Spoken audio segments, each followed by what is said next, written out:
નમસ્કાર મિત્રો અને વડીલો, તમારું બધાનું ગુજરાતી સ્ટોરી ચેનલમાં સ્વાગત કરું છું. પંડિતજીએ સંત પાસે ભક્તિ માંગી ત્યારે સંતે કહ્યું એ નહીં મળે. પંડિતજીએ કારણ પૂછ્યું તો કારણ જાણીને તે જો આ સ્ટોરી તમને પસંદ પડે તો આ ચેનલને સબસ્ક્રાઇબ, લાઈક, શેર અને કમેન્ટમાં અભિપ્રાય જરૂર આપજો. અયોધ્યામાં એક ઉચ્ચ કોટીના સંત રહેતા હતા. તેઓને રામાયણ સાંભળવાનું જાણે વ્યસન હતું. જ્યાં પણ કથા ચાલતી હોય ત્યાં તે પહોંચી જતા અને ત્યાં જઈને ખૂબ જ પ્રેમથી કથા સાંભળતા. કોઈ કોઈ વખતે તેઓ કોઈ કથા પ્રેમીને અથવા સંતને કથા કહેવાની વિનંતી કરતા. એક દિવસ રામકથા સાંભળવા વાળું કોઈ મળ્યું નહીં. એટલામાં જ ત્યાંથી એક પંડિતજી પસાર થઈ રહ્યા હતા. સંતે જોયું કે પંડિતજી રામાયણ પોથી લઈને જઈ રહ્યા હતા. એટલે સંત પંડિતજીની સામે જોઈ રહ્યા હતા. એવામાં પંડિતજીનું ધ્યાન સંત પર પડ્યું. પંડિતજીએ સંતને પ્રણામ કર્યા અને પૂછ્યું કે કહો મહારાજ, શું સેવા કરું આપની? સંતે કહ્યું, પંડિતજી, મારે રામાયણની કથા સાંભળવી છે, પરંતુ મારી પાસે દક્ષિણા દેવા માટે એક રૂપિયો પણ નથી. હું તો માત્ર એક સાધુ છું. માળા, લંગોટ અને કમંડળ સિવાય મારી પાસે બીજું કશું નથી. અને હા, કથા પણ મારે એકાંતમાં સાંભળવાની ઈચ્છા છે. આટલું સાંભળીને પંડિતજીએ કહ્યું, ઠીક છે મહારાજ. સંત અને કથા સંભળાવવા વાળા પંડિતજી બંને સરયુજીના કિનારે જઈને બેઠા. પંડિતજીએ અને સંત રોજ એક જ સમય પર આવે અને ત્યાં બિરાજતા અને કથા ચાલતી રહેતી. સંત ખૂબ જ પ્રેમથી કથા સાંભળતા રહેતા અને કથા સાંભળીને ભાવ વિભોર થઈને ક્યારેક ક્યારેક નૃત્ય કરવા લાગતા તો ક્યારેક ક્યારેક તેઓ રડવા પણ લાગતા.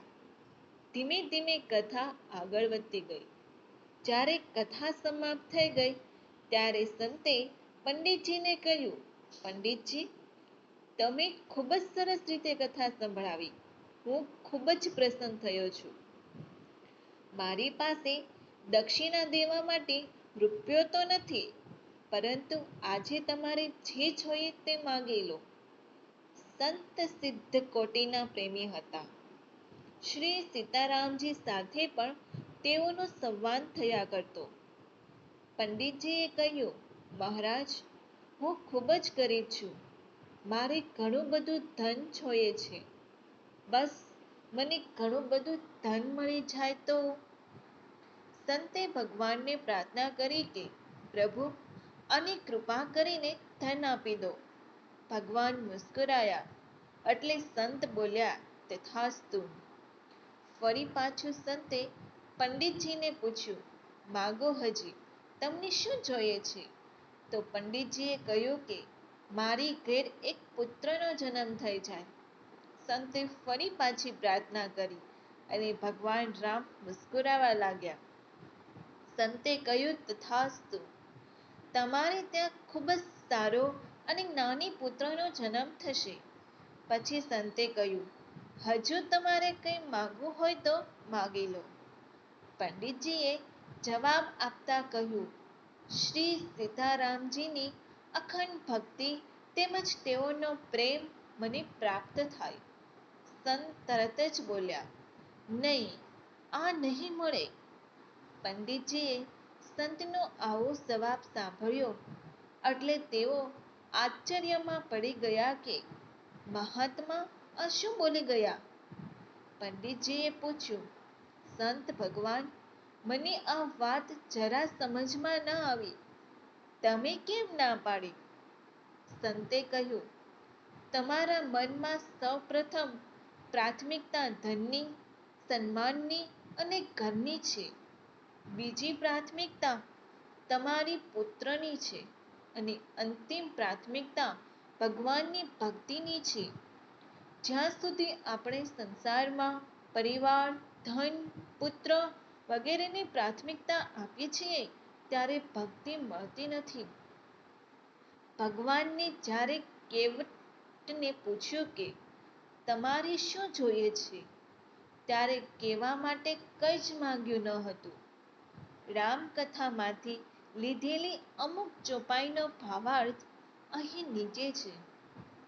નિષધરાજ અને લક્ષ્મણજી સહિત શ્રી સીતાજી અને શ્રી રામચંદ્રજી નાવમાંથી ઉતરીને ગંગાજીની રેતીમાં ઊભા રહી ગયા. ત્યારે કેવટે ઉતરીને પ્રભુ સમક્ષ જોઈને તેઓને દંડવત કર્યા. કેવટને દંડવત કરતો જોઈને પ્રભુને સંકોચ થયો કે કેવટને કશું આપ્યું નહીં. પતિના હૃદયને જાણવાવાળી સીતાજીએ આનંદ ભરેલા મનથી પોતાની હીરાજડિત વીંટીને આંગળીમાંથી ઉતારી. કૃપાળુ શ્રી રામચંદ્રજીએ કેવટને કહ્યું કે નાવની મજૂરી લઈ લે. કેવટે વ્યાકુળ થઈને પ્રભુજીના રામના ચરણ પકડી લીધા. તેને કહ્યું, હે નાથ, આજે મને શું શું નથી મળ્યું? મારા દોષ, દુઃખ અને દરિદ્રની આગ આજે બુઝાઈ ગઈ છે. મેં ઘણા સમય સુધી મજૂરી કરી. વિધાતાએ આજે મને ખૂબ જ સારી અને ભરપૂર માત્રામાં મજૂરી આપી દીધી છે. ભગવાનના વારંવાર કહેવા છતાં પણ કેવટે કશું જ લીધું નહીં. ત્યારે જઈને પ્રભુએ તેને ભક્તિ પ્રદાન કરી. હનુમાનજીને જાનકી માતાએ અનેક વરદાન આપ્યા, બળ, બુદ્ધિ, સિદ્ધિ, અમરત્વ વગેરે, પરંતુ તેઓએ કંઈ પ્રસન્નતા વ્યક્ત કરી નહીં. એટલે આખરે જઈને જાનકી માતાએ અને પ્રભુ શ્રી રામજીનો પ્રેમ અને અખંડ ભક્તિનું વરદાન આપ્યું. કોની ભક્તિમાં જ શક્તિ છે અને શક્તિથી જ જીવનમાં મોક્ષ પ્રાપ્ત થઈ શકે છે. જો મનમાં લગન હોય તો આપણે કશું એવી વસ્તુ નથી જે ન પામી શકીએ. જો તમને આ સ્ટોરી પસંદ પડી હોય તો દરેક લોકો જોડે શેર કરજો. આવી સ્ટોરી સાંભળવા માટે આ ચેનલને સબસ્ક્રાઇબ, લાઇક અને બેલ આઇકનને જરૂર પ્રેસ કરજો. સાંભળવા માટે આભાર.